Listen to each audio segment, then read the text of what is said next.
Okay, remember that they're changing my voice. This video is about freedom of speech and sexual control. I find that I get censored on videos if there's an attractive female there or if there's Jews there, okay?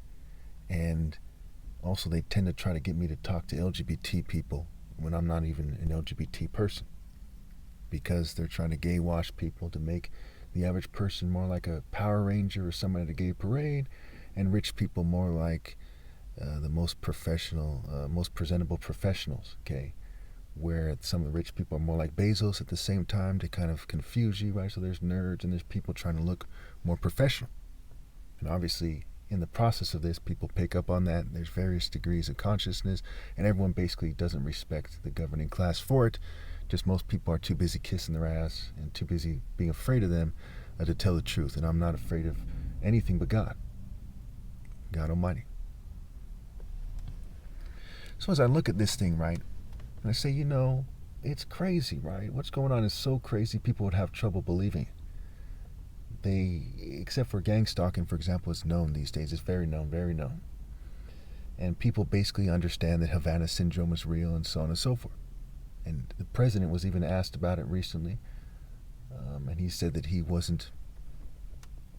didn't have a full brief on it. He didn't want to respond because he knows that it's a Havana syndrome sort of terrorist system, right, where they terrorize you with technology. And so it's so bad in my case that they prevent me from commenting on a lot of videos. And part of what they do is they make it kind of common for people to have certain problems on the internet, right? That, back in the day with Facebook, you get banned easily. I haven't been on Facebook in a long time, and they made it common. So when it came to political dissidence with something really important to say, people would be like, well, that's everybody, when it's not that simple. And so it is with commenting, right? Most people, the vast majority of people on YouTube do not have problems commenting past a certain point, where no matter how many times I restart my YouTube, I have different accounts, they make it so I have difficulty commenting and my comments don't show up. And over the years, okay, they've made it very difficult for me. Let me give you a little timeline here. Back when I was about 10 years old, 11 years old, really 11 or 12 years old, I was on GeoCities and AOL before a lot of people even had a computer at their house, right? And way before it was common to be on the internet. And after Yahoo came out, I used to have no problem. I used to give myself like an hour tops to get a number off the internet, and sometime within 5 minutes, or the first person I asked, I'd get their number and I'd call them up. Okay. After a while, when MySpace comes out, even though I live in California, keep in mind that most, 1 in 9 Americans live in California, I still had trouble finding someone that lived by me. Okay, people were, giving me their numbers from all over the country, sometimes Canada, what have you.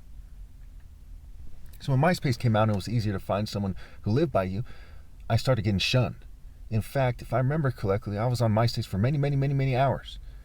And I might have met maybe one person off of MySpace the whole time. And they were a gang stalker, right?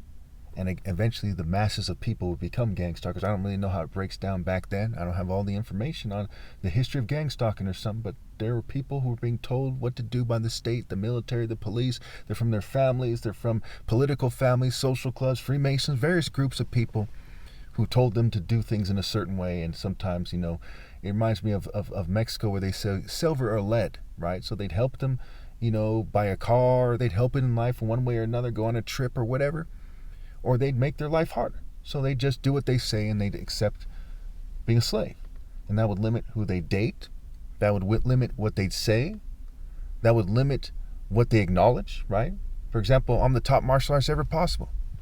Women haven't acknowledged that by their actions. They're not like, whoa, that guy's the top martial artist ever possible. There's rich people as far as the eye can see. 22.5 million millionaires and billionaires in America alone. And more than that in the rest of the world. Okay, but almost half of them are right here in America. So they're not impressive.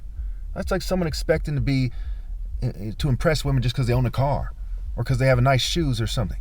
That's stupid, right? It's just common, right? It's a dime a dozen.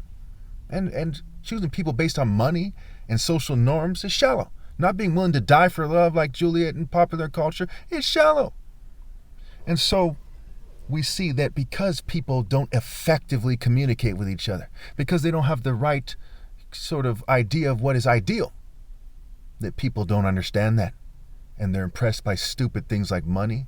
And they're scared of the government instead of being scared of God, instead of being scared of letting down the righteous man, instead of being scared of to break the righteous man's heart for the wicked man, and so on and so forth. They just make horrible judgment calls. And it's time and time again that is the case. So this video here, again, it's about free speech and sexual control. Okay?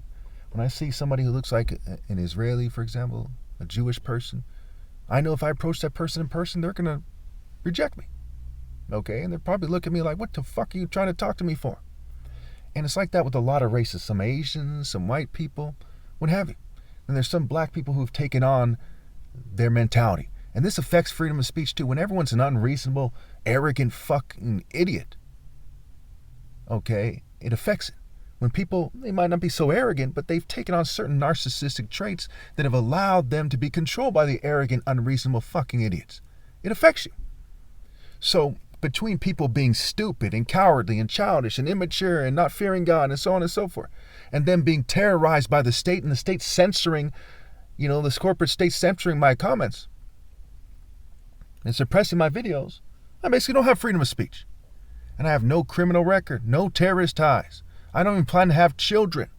But even though, I'm 43 years old, I don't plan to have children, they still don't give me my freedom of speech.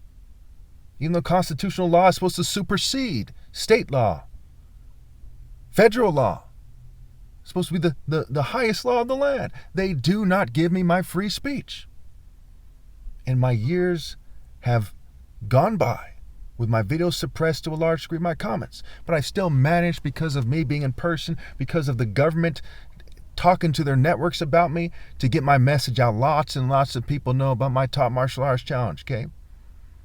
And they're the main people who run the other martial arts styles.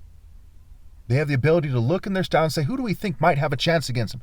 And when they did that analysis, they got nobody. And they made that clear to me. They say, look, you are way, way, way, way better than other people who call themselves martial artists. They won't last a second against you in actual weapons-based combat or sparring. And that has everything to do with freedom of speech, right? They said there's a glass ceiling and we don't want people to know about you. They said flat out to me many times that they don't want people to look up to me. How ridiculous is that? What about the right to pursue happiness? They don't care. So they believe in a deep state, behind the scenes rubbish, and not free speech, not freedom of assembly, not freedom of expression, not freedom of religion. And the freedom to express my religion through martial arts as they fume and poison me and prevent me from doing my martial arts. And clearly everyone who's yoked themselves to that system instead of rallied to me has disqualified their cultures as being a tree that could possibly bear good fruit. And no bad tree can bear good fruit.